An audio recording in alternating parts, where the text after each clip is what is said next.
Hello my dear students, आप लोगों का इस नए वीडियो में स्वागत है। आज की इस वीडियो में मैं आप लोगों को बताने वाला हूं गुजराती सेकंड लैंग्वेज के बारे में।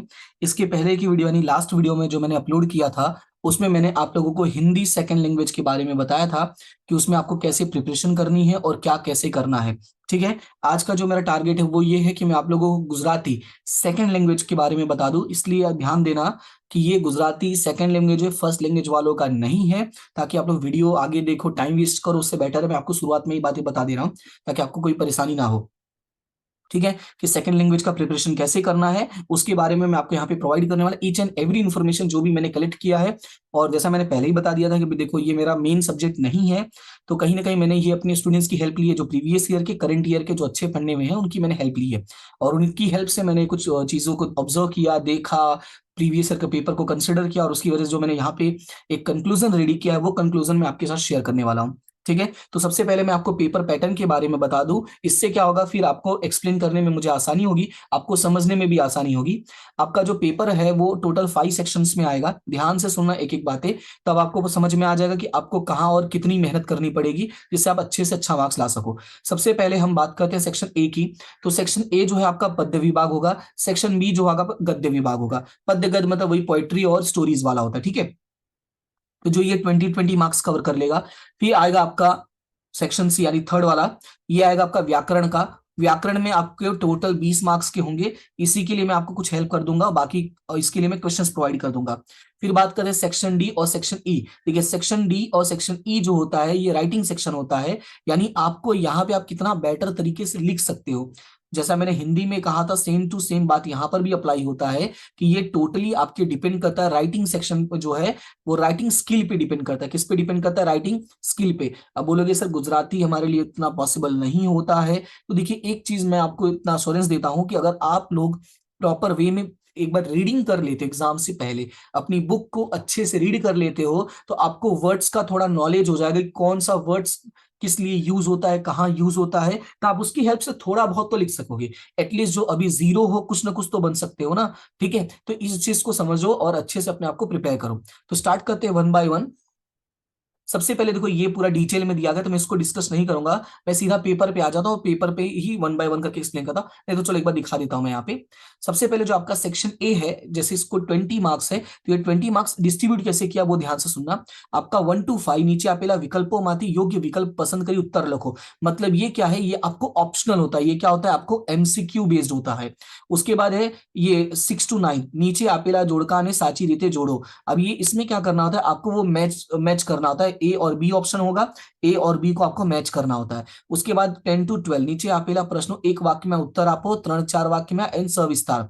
इसमें जो होगा आपका ये एक एक मार्क्स का होता है। ठीक है। और एक एक वाक्य में ही लिखना होता है। इसमें 3-4 वाक्य का होता है, आपको शायद 3 या 4 क्वेश्चंस मिलेंगे, वो अभी पेपर में मैं दिखा दूंगा। और आपको सॉल्व 2 ही करना है। और यहाँ पे 2 क्वेश्चन होगा, आपको सॉल्व कितना करना होता है? 1 करना होता है। तो इसके लिए मैं आपको प्रोवाइड कर देता हूँ और इसके लिए भी आपको गाइडेंस दे देता हूँ जो मैंने बेसिकली ऑब्जर्व किया है प्रीवियस ईयर पेपर के बेसिस पर। और साथ ही साथ मैंने जो टीचर्स इस लाइन में हैं, मतलब जो गुजराती पढ़ाते हैं, उनसे भी मैंने बात किया, जिन बच्चों के स्कूल्स में नंबर अच्छे आ रहे हैं एग्जाम्स में, एक दो स्टूडेंट से उनसे भी मिला तो उन्होंने भी जो सजेशन दिया है मैं वो सारी बातें आपके साथ शेयर करने वाला हूँ। तो सबसे पहले यहाँ पे बात करते हैं विकल्पों वाले के लिए। तो पहले मैं विकल्पों पे लेके चलता हूँ फिर मैं आपको समझाता हूँ तो बेटर क्लियर होगा। अगर आप यहाँ पे थोड़ा सा ध्यान से ऑब्जर्व करते हो इसको, ये कुछ ज्यादा ही ध्यान हो गया, इसको थोड़ा सा छोटा कर देता हूँ।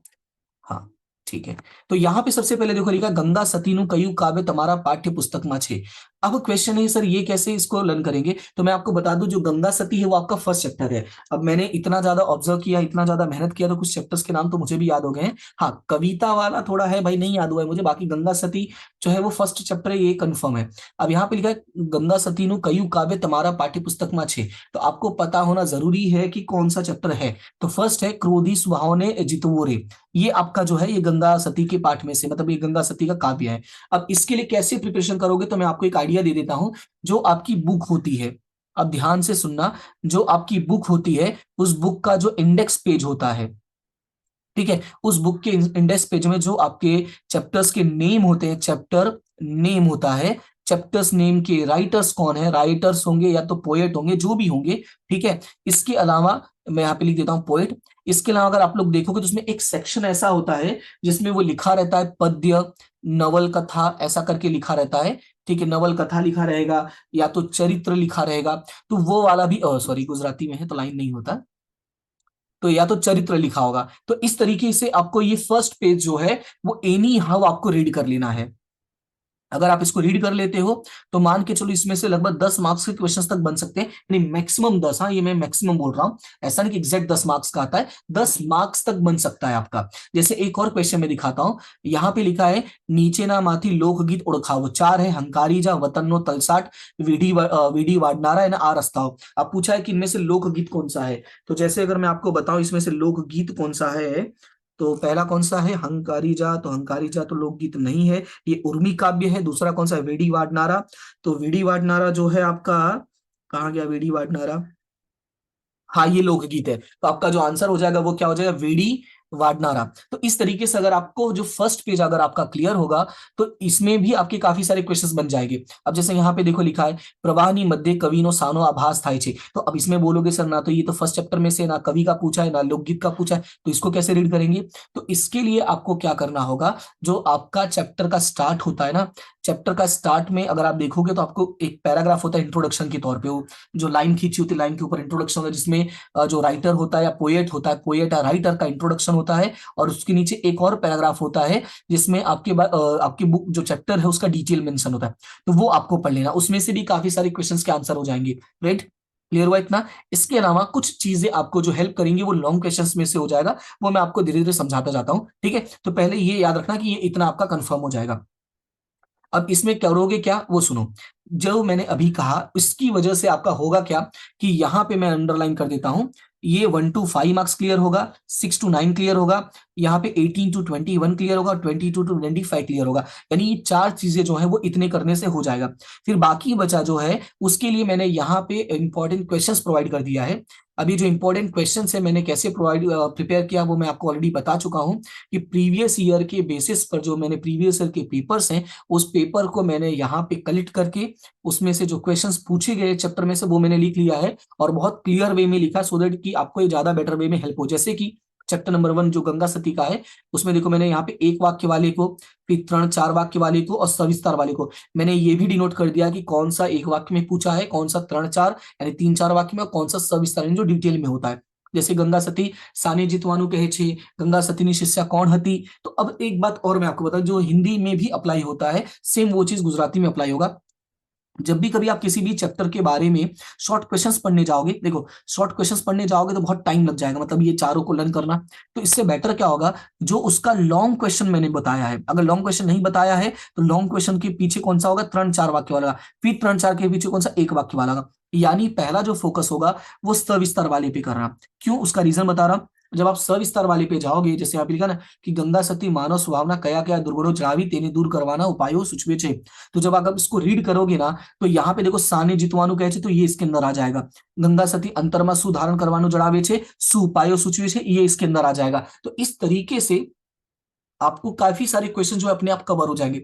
अगर आप इस क्वेश्चन को अच्छे से कवर कर लेते हो तो इसके पीछे का भी कवर हो जाएगा। इन अ सेम वे अगर आप देखोगे तो चैप्टर नंबर 2 में भी मैंने एक्सप्लेन किया है, तो सविस्तार में देखो ना कुसुम कठड़ तप शीर्षक चर्चो। अब कुसुम कठड़ तप इसका आपको शीर्षक डिटेल में एक्सप्लेन करना है, तो आप पहले इसको रीड कर लो। इसको रीड कर लोगे तो ये भी बाकी चीजें कवर, लाइक ये मानस कुसुमनी आंखों कोनी साथे सरकावे छे, और ये सुंदर पादड़ा वीड़ी कयु कार्य करियु, कुसुमे सुयुक्ति करी, तो ये सारी चीजें भी कवर हो सकती है। अगर नहीं भी कवर होता है तो आप क्वेश्चंस को देखोगे तो आपको आइडिया लगेगा ना कि हाँ ये वाले का आंसर तो मिल गया है, यानी इसी में से आपको ये मिल जाएगा। नहीं मिलेगा तब आपको इसको रीड करना है, यानी आपको थोड़ी मेहनत कम करनी है, स्मार्ट वर्क करोगे तो दोनों का क्या हो जाएगा, अच्छा मेल होगा, और इससे आपको आंसर्स को लर्न करने में ईजी हो जाएगा। क्लियर है इतना। तो ये हो गया आपका सेक्शन ए और सेक्शन बी के लिए। हाँ मैंने यहाँ पे बहुत सारे क्वेश्चंस ऐड कर दिए हैं, बहुत सारे क्या मतलब जो प्रीवियस ईयर के हैं, और यहाँ पे मेंशन भी कर दिया कौन सा 3 बार पूछा है, कौन सा 2 बार पूछा है, वो मैंने बाकी जो है वो सारे एक बार है। जिनके आगे पीछे कुछ नहीं लिखा वो समझ जाना एक बार पूछा है। इसके अलावा कुछ क्वेश्चन जो है अलग से थे जो बुक में मुझे नहीं मिला है, तो मैंने उसको अलग से लिख दिया। जैसे ये देखो सविस्तार उत्तर लिखो, तो उसका ये रहा क्वेश्चन। अब इसके नीचे देखो 2 क्वेश्चन और लिख दिया मैंने, तो ये मुझे बुक में नहीं मिला तो मैंने यहाँ पे क्या कर दिया, कॉपी पेस्ट कर दिया है, और यहाँ पे बाजू में पूछा तो वो भी मैंने बता दिया। तो इस पीडीएफ को आपको क्या कर लेना है, डाउनलोड कर लेना, जो मैं आपको टेलीग्राम ग्रुप में भेज दूंगा। मैं जो भी यहाँ पे पीडीएफ अभी मैं 1-2 दिनों में एक्सप्लेन करने वाला, वो सारी पीडीएफ मैं आपको टेलीग्राम ग्रुप में भेज दूंगा, और आपको क्या करना है, वहां पे डाउनलोड कर लेना है। टेलीग्राम का लिंक जो है आपको डायरेक्टली मिल जाएगा डिस्क्रिप्शन में। नहीं अगर मिलता है तो आप अमित कुमार तिवारी सर्च करोगे, ठीक है, अमित कुमार तिवारी, तो आपको वहां पे भी पीडीएफ मिल जाएगा, मतलब ये चैनल मिल जाएगा, और चैनल में से आपको जाके पीडीएफ डाउनलोड कर लेना। हिंदी का भी मैंने सेंड कर दिया है, इसी तरीके से मैं इंग्लिश का भी सेंड कर दूंगा, और ये गुजराती वाला भी, ठीक है। तो ये आपका यहाँ से कवर हो जाएगा। उसके बाद चलते हैं सेक्शन सी पे। तो सेक्शन सी पे है प्रत्यय यानी नाम योगी, विराम चिन्हों, संयोजक, वाक्य ओळखावो, पद क्रम यानी पद संवाद। ये जो इतना है ना, यहां से यहां तक, इसके लिए आपको क्या करना है, बुक प्रेफर करना है। अब बोलोगे सर इतना सारा कैसे रीड करेंगे, तो मैं वो बता देता हूं कि आपको कहां से रीड करना है, जिसमें आपका कितने मार्क्स हो, 3 2 5 2 7 3 10, यानी इतना करने पे आपको 10 मार्क्स मिलेंगे। हालांकि देखने जाएंगे तो बच्चे बोलेंगे सर 10 मार्क्स की इतना मेहनत कौन करेगा, लेकिन देखो होता क्या है ना, कि कभी कभी 1-2 मार्क्स का भी बहुत मायने रखता है, और ये तो 10 मार्क्स यानी लगभग 1.5% है। तो आपको कैसे भी करके कुछ भी छोड़ना नहीं है, अपने आप को 100% करके जाना है, ठीक है। बाकी बोर्ड में कैसे क्वेश्चन आएगा क्या आएगा कोई किसी को नहीं जानता है, लेकिन आप अपनी तरफ से तो तैयार रहो ना। जैसे वो है ना कि अगर आपने कोशिश भी नहीं की तो क्या ही मतलब निकलेगा। अभी शायरी है वो मुझे याद नहीं फिलहाल, शायरी का इतना मैं शौकीन नहीं हूं, लेकिन जैसे सुनता रहता हूँ तो भाई थोड़ा बहुत दिमाग में रहता भी है, पर इतना दिमाग में नहीं रहता शायरी, क्योंकि दोबारा कभी सुनता नहीं हूं मैं उसको। पर ये है जैसे बोलते हैं ना कि अगर भाई हम कोशिश भी ना करें तो ये तो गलत बात है ना, उसकी एक लाइन मुझे याद है। तो इसलिए आपको कोशिश तो करनी ही है कम से कम, कि आप अपने आप को प्रिपेयर रखो। अब इसके लिए प्रिपरेशन कहाँ से करनी है वो भी मैं बता देता हूँ। मैंने अभी पेपर में लिख दिया है, पेपर में यहाँ पे ही मैंने टिक कर दिया है ताकि आपको समझने में आसान हो। ये देखो, जैसे ये जो प्रत्यय और नाम योगी, ये देखो ये भी नाम योगी ना, ये आपको पेज नंबर 16 और 17 पे मिल जाएगा, 2 पेज का है लगभग। उसके बाद विराम चिन्ह वाला हो गया, सादा वाक्य वाला हो गया, मतलब वाक्य सुधारो, वाक्य के प्रकार बताओ। इसके लिए आपको क्या करना है, पेज नंबर 39 एंड 40 रीड करना है। उसके बाद यहाँ पे कि साधु वाक्य हो गया, संयुक्त वाक्य हो गया, आपको पहचानना है। तो उसके लिए आपको क्या करना है, पेज नंबर 56 57 58 और 59, 4 पेज है। आपको देखो ऑप्शन क्या है यहाँ पे अब कड नीचे ना वाक्यों में साधु वाक्य सुधो 4 वाक्य है, आपको इसमें से ढूंढना है सादा वाक्य कौन सा है, संयुक्त वाक्य कौन सा है, उसके बाद नीचे संकुल वाक्य कौन सा, तो ये आपको ढूंढना है, ठीक है। तो यहाँ पे आपका ये टॉपिक कवर हो जाएगा। क्लियर इतना, ये सारा बुक का ही आपका। उसके बाद एक और है कि वाक्य नो पदक्रम, तो पदक्रम के लिए 2 क्वेश्चन जो पेज नंबर 74 75 और 76 और 77 पे जो मैं लिखना भूल गया, ठीक है, 4 पेजेस पे है। हालांकि 2 मार्क्स का भले है, लेकिन अगर एक बार ही रीड करना है आपको, कम से कम एक बार रीड किए रहोगे तो आपको आइडिया रहेगा ना कि क्या होता है। एक बार कैसे भी करके रीड कर लेना। उसके बाद ये आया कि साचो अर्थ रूढ़ि प्रयोग वाला हो गया, ठीक है। तो इन सब का क्या करना है, तो उसके लिए मैं आपको कुछ पीडीएफ हैं जो मेरे पास आए हैं वाया वाया करके, मतलब इधर उधर से कहीं ना कहीं, जैसे जो थोड़ी बहुत पहचान है, तो कुछ फ्रेंड्स हैं, कुछ टीचर्स हैं, उन लोगों ने सेंड किया है, तो वो पीडीएफ मैं आपको प्रोवाइड कर दूंगा, ठीक है। तो उसमें आपका क्या क्या कवर हो जाएगा, रूढ़ि प्रयोग कवर हो जाएगा, सामासिक शब्द कवर हो जाएगा, समानार्थी कवर हो जाएगा, विरुद्धार्थी शब्द कवर हो जाएगा, शुद्ध अशुद्ध वाक्य रचना कवर हो जाएगा। ये हालांकि देखोगे तो कितने मार्क्स का, 1 2 3 4 और 5 मार्क्स का ही है। और उसके नीचे जोड़ड़ी, कहावत और क्या क्या है, हाँ बस इतना ही है। तो ये कितना हो गया, 2 1 3, मतलब ये आपका 5 3 8 मार्क्स का हो गया। और ये कितने में, 3 2 5 2 7 3 10 2 12, अच्छा ये वाला 12 मार्क्स का था, मैंने यहाँ पे 10 लिख दिया था। ये आपके 12 मार्क्स कवर हो जाएंगे, ठीक है। और बाकी का जो 8 मार्क्स होगा वो ये होगा। तो इन सभी के लिए मैं आपको चीजें प्रोवाइड कर दूंगा, ठीक है। ये बुक वाला पेज नंबर मैंने ऑलरेडी बता दिया कि कहां से कहां आपको रीड करना है। इसके लिए मैं कोई पीडीएफ है जो मेरे पास, वो मैं प्रोवाइड कर दूंगा, तो आपका काम हो जाएगा। तो सेक्शन ए बी और सी, आई होप कि ये तीनों सेक्शन के जो डाउट होंगे वो आपके क्लियर हो गए होंगे। फिर भी किसी भी टॉपिक से कोई भी डाउट रहता है तो आप मुझे कमेंट कर दो, मुझे अगर नॉलेज है तो मैं हेल्प कर दूंगा, नहीं नॉलेज है तो भी बता दूंगा भाई नहीं है, सॉरी, ठीक है, ताकि आपको उम्मीद लगा के नहीं बैठे रहो। तो एग्जाम का टाइम है, एग्जाम में आपकी जितनी हो सकता है उतनी मैं हेल्प करने की कोशिश करूंगा। मैं कुछ अच्छा करूंगा, हो सकता है मेरे साथ भी अच्छा हो जाए। हालांकि इस उम्मीद से नहीं काम करता हूं मैं, लेकिन फिर भी ठीक है, सोचा कोई गलत भी नहीं है, कि भगवान कुछ ना कुछ तो हो ही सकता है अच्छा। चलो अभी बात करते हैं सेक्शन डी की, बाकी बातें तो रहने दो। सेक्शन डी में अगर जो है, देखो यहाँ पे साफ साफ लिखा है लेखन सजता, मतलब राइटिंग स्किल के ऊपर है पूरा का पूरा ये भी, और सेक्शन ई भी। इसमें क्या क्या है, नंबर 1 पदार्थ ग्रहण है, ठीक है। इसमें होगा क्या वो मैं आपको दिखा देता हूं। यहाँ पे देखो लिखा है ना, आपेल काव्य वाची 5 प्रश्नों ना 1 वाक्य में उत्तर आपवाना रहसे। उसके बाद क्या होगा, गद्यार्थ ग्रहण होगा, यानी सेम तरीके से आपको वो रीड करना है और आपको आंसर देना है। यानी ये जो 2 है ये आपको रीड करना है, और रीड करने के बाद क्वेश्चन के आंसर्स देने हैं, यानी क्यू ए। क्लियर है। उसके बाद एक होता है संक्षिप्तीकरण, यानी वन थर्ड, जो हिंदी में है, इंग्लिश में भी है और इसमें भी है। तो वन थर्ड आपको करना होगा, यानी एक स्टोरी मेंशन होगा, ठीक है, अंग्रेजी में लिखा होगा, सबसे बड़ी बात, यानी इंग्लिश में लिखा होगा, उसको रीड करो और उसको शॉर्ट में गुजराती में लिखना होता है। और लास्ट है मुद्दा प्रति वार्ता। मुद्दा प्रति वार्ता का मतलब आपको मैं दिखा देता हूं कैसा होता है, ठीक है। ये थोड़ा सा आपके माइंड स्किल पे भी होगा, आप उसको प्रॉपर वे में रीड करो, समझो। ये देखो, ये रहा, ऐसा इतना बड़ा पोयम होगा और उसके नीचे 4-5 क्वेश्चंस होंगे। वो मीन लाइक દીકરીના સ્વર્ગમાં કયા રૂપે દેખાય છે, દીકરીની સમજણ વિસ્તરી છે તેવું શા કારણે કહી શકાય। तो ये आप रीड करोगे तो आपको आइडिया लग जाए। जैसे आप लिखे ना, स्वर्गनी एक एक देवीनी झलकમાં દીકરી છે, સુખડ ચંદનની કુમકુમના તિલકમાં દીકરી છે, દીકરી सॉरी स्नेहનું ઝરણું ફૂટે તેના જ આ પરિણામ છે। तो इसको रीड करोगे 2 बार तो आपको आइडिया लग जाएगा कि દીકરી स्वर्गમાં કયા રૂપે દેખાય છે, तो एक एक ना रूपे दिखाए छे या सबके रूप में दिखा रही है जो है उसका। उसके बाद यहाँ पे आपको गद्य मेंशन होगा, यानी आपकी स्टोरी टाइप का होगा, उसको रीड करके यहाँ पे आपको लिखना होगा, 5 क्वेश्चंस होंगे। उसके बाद ये रहा इंग्लिश वाला, इंग्लिश के लिए एक स्टोरी मेंशन है, फिर उसको शॉर्ट में रीड करके वन थर्ड में कन्वर्ट करना होगा। अब ये रहा आपका मुद्दा प्रति वाक्य। तो इसको यहाँ पे देखो, राम पूर्णा गाम मनु अने कनु बे मित्रों, मनु शरीरे मजबूत और कनु सुख लकड़ी जंगल में फरवा जवा खूब फरिया पाचा फरता रक्षा रास्ता में रिक्श नो भेंट। ये मैं बता दूं, ये हम लोग मैं तीसरी या चौथी में था तब मैंने कहानी पढ़ा था कि 2 दोस्त होते, दोनों जंगल में जाते हैं, एक मोटा रहता है एक पतला रहता है। फिर वहां पे जंगल में क्या होता है कि जंगल में वो एक भालू आता है ना, रीछ रीछ आता है। तो जो पतला रहता है ये लेगा ना सूखल लकड़ी, तो ये फटाफट पेड़ पे चढ़ जाता है, लेकिन बेचारा जो मोटा रहता है वो चढ़ नहीं पाता है, तो वो समझ नहीं पाता क्या करे। तो वो क्या करता है, वहां पे कहते हैं ना, मरने की एक्टिंग करता है, सो जाता है और अपनी सांसें रोक लेता है। जब रीछ आता है उसको देखता है, सूंघता है, तो उसको लगता है तो मरा हुआ है। देखो यानी क्या ना, सुई जब वो श्वास रोको, वो रीछ मनु पास से आवी सूंघी चाले, जब आता है सूंघता है, चला जाता है।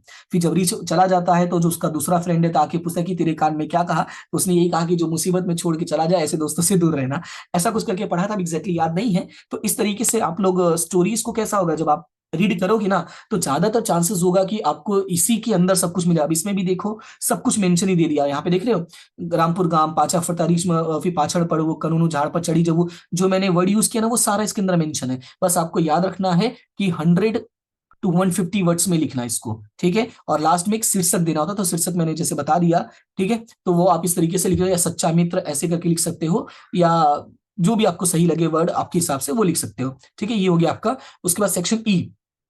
तो सेक्शन ई में નીચેની આપેલી पंक्तियों आश्रय 100 शब्दों में विचार। तो एक छोटा सा यहाँ पे पंक्ति होगा, उसको आपको एक्सप्लेन करना होगा, या तो एक लाइन होगी उसको आपको एक्सप्लेन करना होगा।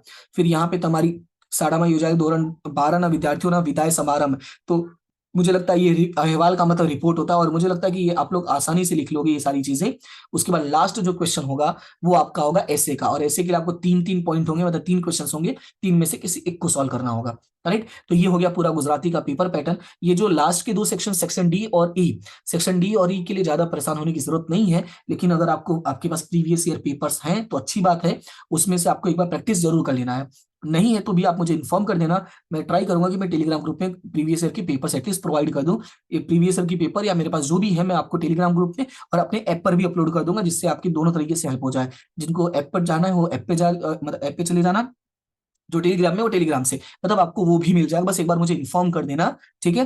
तो फिलहाल आज के लिए इतना ही, और नेक्स्ट क्लास में मैं आपको इंग्लिश का एक्सप्लेन कर दूंगा, ठीक है। तो आई होप कि गुजराती का आपको सारे पॉइंट्स क्लियर हो गए होंगे। कोई भी मन में डाउट रहता है तो आप मुझे जरूर बता देना, जितना हो सकता है मैं उतना हेल्प कर दूंगा। आपको मैं ग्रामर सेक्शन वाला प्रोवाइड कर देता हूँ, ये अभी पीडीएफ भी प्रोवाइड कर दूंगा मैं आपको, ठीक है, जो इंपॉर्टेंट वाला है, और अगर कहोगे तो मैं पेपर भी प्रोवाइड कर दूंगा, ठीक है। तो आई होप कि आपके जो मन में डाउट रहा होगा कि पेपर के पीछे कैसे भागना है, वो आपको थोड़ा बहुत क्लियर हो गया होगा। हालांकि मुझे जैसे जब मैंने प्रिपरेशन करना स्टार्ट किया, टिक करना सारे क्वेश्चंस को पेपर्स प्रीवियस के, तो मुझे ऐसा लगा कि अगर एक नॉर्मल स्टडी भी करता है एक स्टूडेंट ना, तो अच्छे मार्क्स ला सकता है गुजराती में। मुझे ऐसा नहीं लगा कि गुजराती में इतना ज्यादा यहाँ पे डिफिकल्ट है। हाँ, लिखने की थोड़ी प्रैक्टिस कर लेना एग्जाम से पहले, क्योंकि वो जरूरी है। इट में पॉसिबल बहुत सारे स्टूडेंट्स लिख ना पाते हो, तो उसकी जरूर प्रैक्टिस कर लेना, ठीक है। तो फिलहाल आज के लिए इतना ही, मिलते हैं नेक्स्ट क्लास में, तब तक के लिए थैंक यू सो मच।